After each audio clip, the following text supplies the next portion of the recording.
Assalamu alaikum, fam. Hope you're doing well. So, I want to talk to you about why I enjoy studying so much and why I feel studying is a very valuable use of time. So, studying can feel like to some that they're wasting time, that there's no meaning to it, that it can't help anybody, that it's not bringing you in piles of cash and Bitcoin and whatever, so it's futile. And because we, here in America at least, are constantly surrounded by status symbols that is always quantified in a materialistic sense, this kind of disrupts people from improving their character. And since they don't improve their character, it's hard for our society to return to morality, and it's even harder for people to comprehend ethics and the importance of nuance and deep discussion and dialogues. And this then brings ignorance into the fold to where someone who is smarter, but in the more negative sense, to where they want to use it to subvert, invert, distort, and funnel people into a dark path.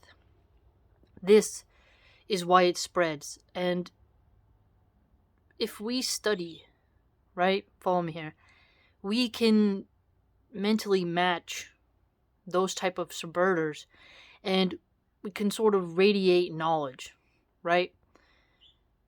That is needed now more than celebrities or, the new Apple Watch or some other useless bet on a game. Gambling is haram, but for the kuffar, I mean. There's going to be so many lost children now who are really in broken homes, and our culture is becoming heavily polluted with decay, and robotics and the tech universe seems to be, for some, replacing God. And the wise people are being replaced with AI, with computer algorithms, and people more and more now are turning to computers and those who code it as what will lead us to the beyond, what will make us evolve. That's how they view it. And so, if we want to help the coders become more moral, these computer engineers, these people who can literally invent things that warp human minds, we have to be able to influence them through our character and conduct. You never know if one day you have all this knowledge, and then one of those billionaire tech people whom you don't even know sees you at a coffee shop, has a very deep conversation with you, and they suddenly have a shift in their heart, right? And they maybe improve the ethics of their company or something like that, right? Because we have people today who really mock religious knowledge, and people who don't want to pursue it because it doesn't give them the immediate gratification. But I'd argue that studying, no matter how small, can help you to improve your life, to put your energy in a better area. What's really sick is that there are a lot of Muslims who shame people for not being able to study with, prominent scholars. This is so abusive and sick and devilish and demonic because so many people in the world live in poverty. Sometimes they don't even have a bus route that gets them to the place they have to be, right? Some people have, a limit on their data usage or a very choppy Wi-Fi, right? And they only have access to certain things, and maybe they have a discipline problem and they have a hard time learning on Zoom and stuff like that. So if they're learning as best they can, you should encourage them and not shame them. And if you have access to these prominent scholars, you should be thankful that Allah gave you that. But if you become arrogant, prideful, boastful, and you stomp on the faces of new reverts or even born Muslims, right, who maybe live in a more poor area, right, you can be punished, I think, for that because of the way you are treating people who seek knowledge. And this degradation of students of knowledge, of smart people, when they become Muslim, is something that has to stop.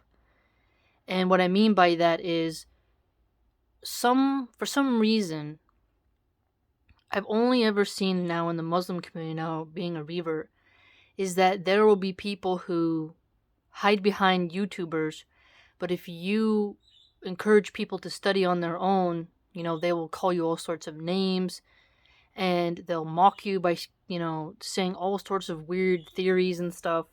And this is something that actually prevents people from wanting to seek knowledge, because they get overwhelmed and they actually get targeted by other Muslims. And what I hope to do is to encourage non-Muslims and Muslims alike to pursue knowledge. And you're going to need a well-rounded approach to life.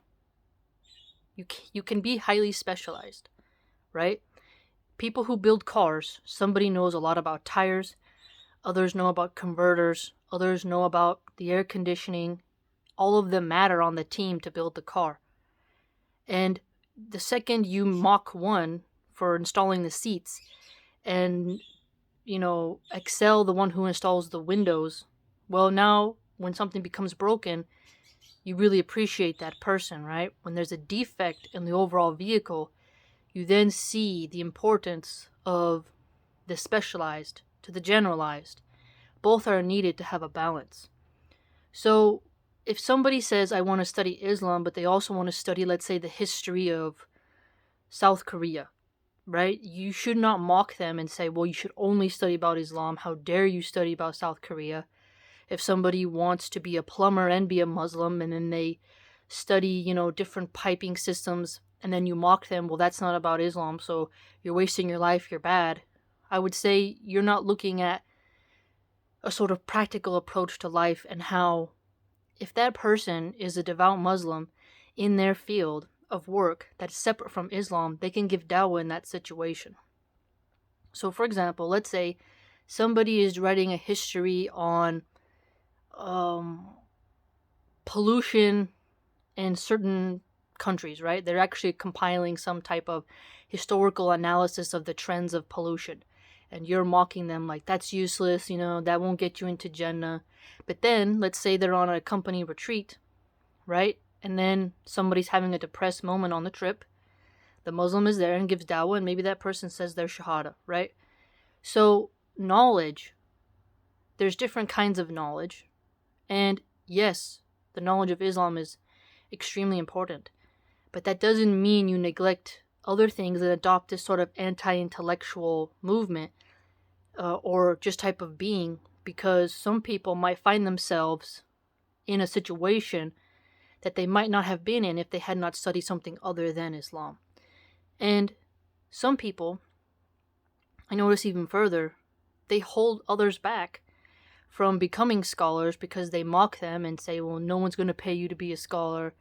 This is useless. You don't really need that. There's really a lot of sick people.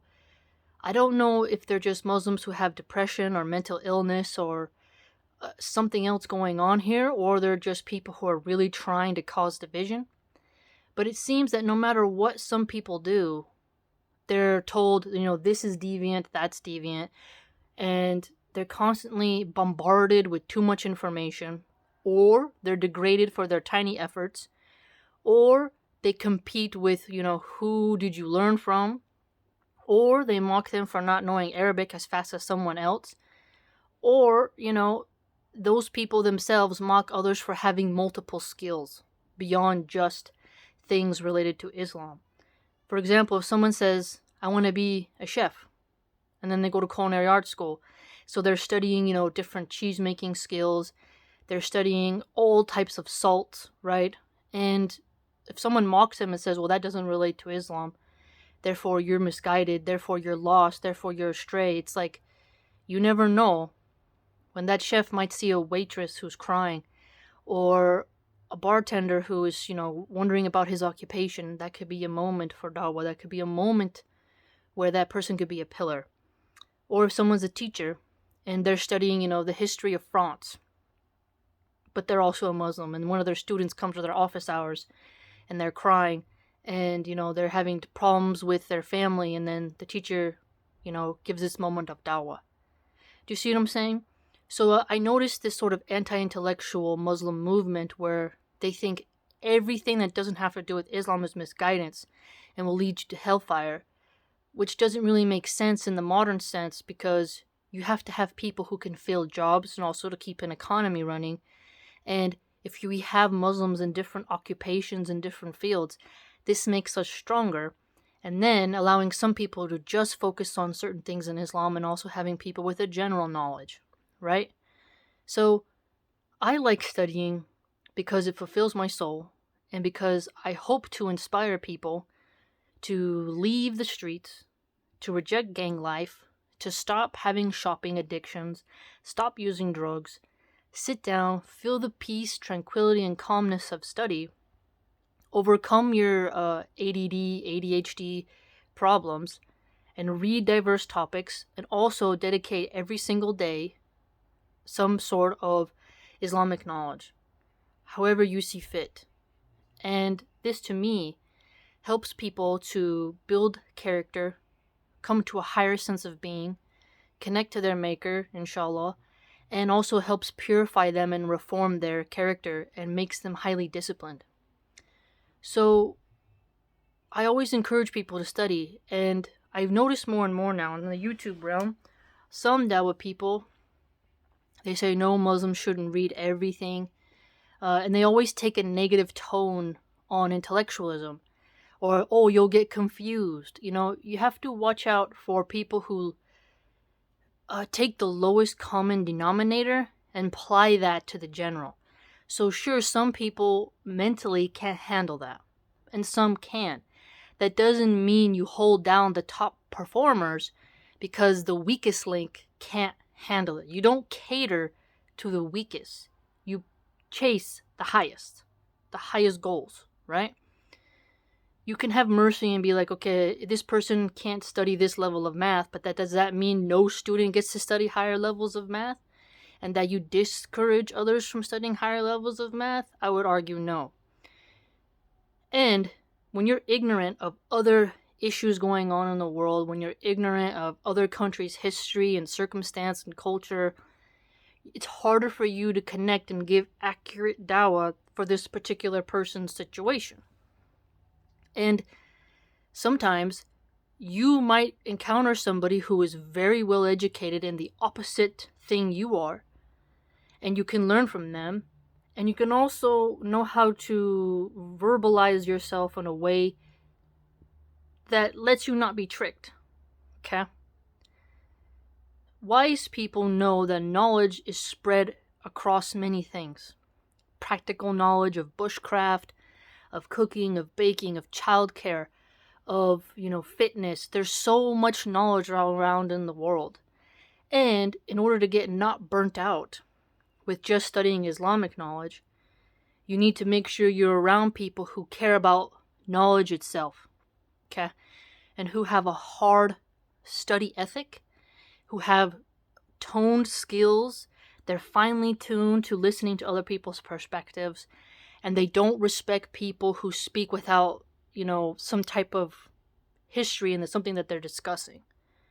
I have noticed that the speaker's corner attitude has replaced the calmer people on YouTube who study and, reflect.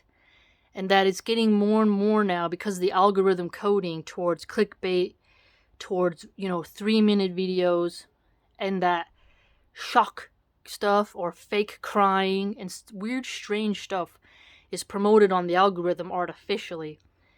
And so I'd argue that in order for non-Muslims and Muslims to excel, we have to study, and we have to be able to speak with knowledge, and that the more we learn, the calmer we become, because our brain is almost weighted with the knowledge. If you ever get around a mathematician, some high-level mathematicians, they're very quirky and calm and nerdy. It's very different than somebody who doesn't care about their art. Or you get around a chef, they're highly focused and tuned in. It's very different than someone who's working at McDonald's and, has no passion in their job, right? You have to recognize that if you attack those who love to study just because they don't study the topics you like, you're actually a very evil person, because you're attacking those who are putting in the hard work in favor of those who shout the loudest and, push you to join memberships and constantly spam you with ads, and who, are in it for their own reasons, but they may not be just raw pursuers of truth, knowledge, and the testing of minds. So you have to be careful of that. You can have your favorite non-intellectual who's more of an entertainer, but don't ever let those entertainers harden your heart towards those who put in the work behind the scenes and who are trying. We have so many youth today who are struggling to learn, and when they see people who are putting in work getting attacked, they lose hope, because they say, if this person who does way more than me is getting attacked, how will it be when I try, right? And also, a lot of people don't study a lot themselves, and they get envious of those who enjoy it, and they always try to create roadblocks or create, rumors, whatever they can to destroy that person's character, intentions, goals. So I feel like those of us in the intellectual sphere, we have to be steadfast.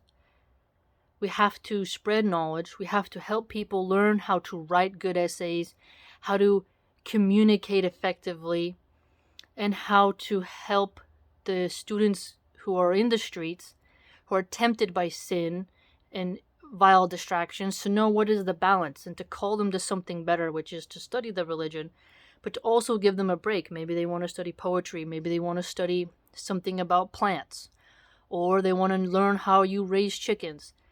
The diverse forms of knowledge matter in human existence. Just like there needs to be specialist doctors, and then there's generalized doctors, and then there's doctors who just deal with pregnancy. Okay? This is something that is highly important for us to remember, and that we must beware of random accounts on YouTube that can be bots, by the way, by vicious, unholy coders who use bots in order to create disunity and character assassination campaigns against people whom they don't like for whatever trivial reason, right? So again, I'll remind you, don't trust anyone who speaks about a scholar, a subject, or any topic if they haven't even read one book on it. You have to not trust people who have not read before they speak. This is a big problem I'm discovering more and more, is that people, they will not admit, oh, I don't know. They don't want to say, I don't know. They want to pretend to be the authority all the time, and they talk really loud and are hyper-aggressive. And this appears to be strength.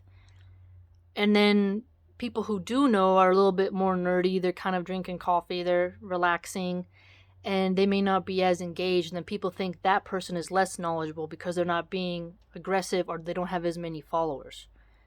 So remember, if someone pretends to be an authority on Buddhism, but they haven't read at least 5 books or ever spoken to a monk, and they've only read Wikipedia, they don't know anything besides talking points of other people, I would not trust that person as a reliable source of information. If you're going to listen to loud debates where people who are not experts themselves or don't even want to be experts argue with each other and it's a shouting match, ask yourself, how do I trust this person, right? Because remember, the Conor McGregor persona is something that was proven to be an illusion. Khabib was quiet, he smashed Conor.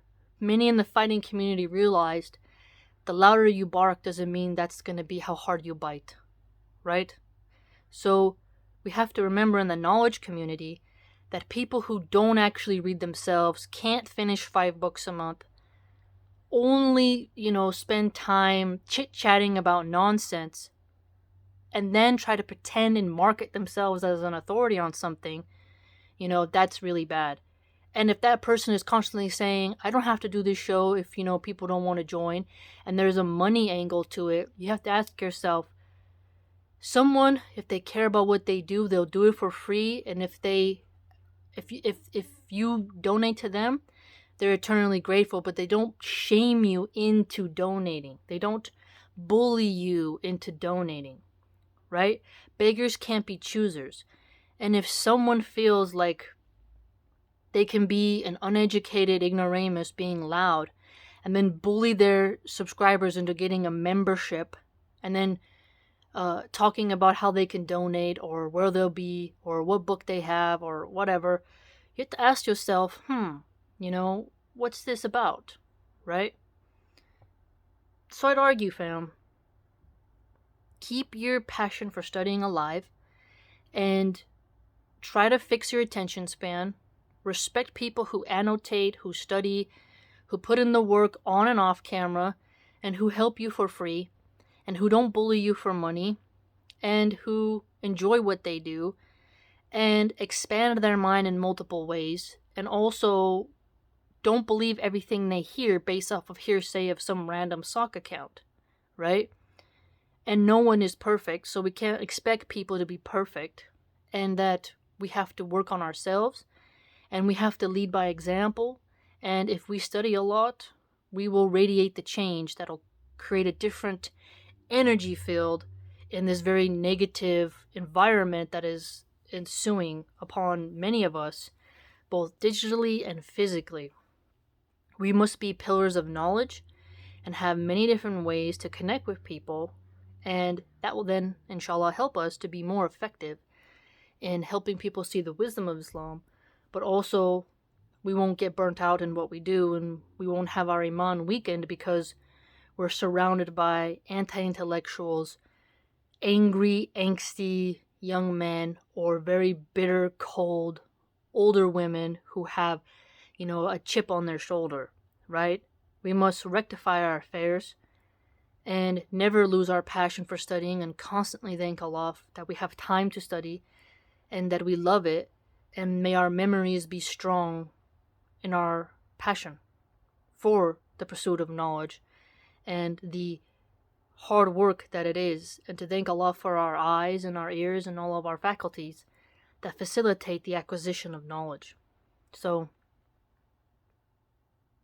hopefully you got some knowledge from this and understand why I like to study and why you should like it and why you should try to develop the habit of good study and to not give up and to know you have to have some entertainment time, but you have to have study time every day, and that it is something that does matter even if you don't make money from it, and that something that is important doesn't always equal money, and money doesn't necessitate value. Okay? So hopefully this inspired you. Have a great day.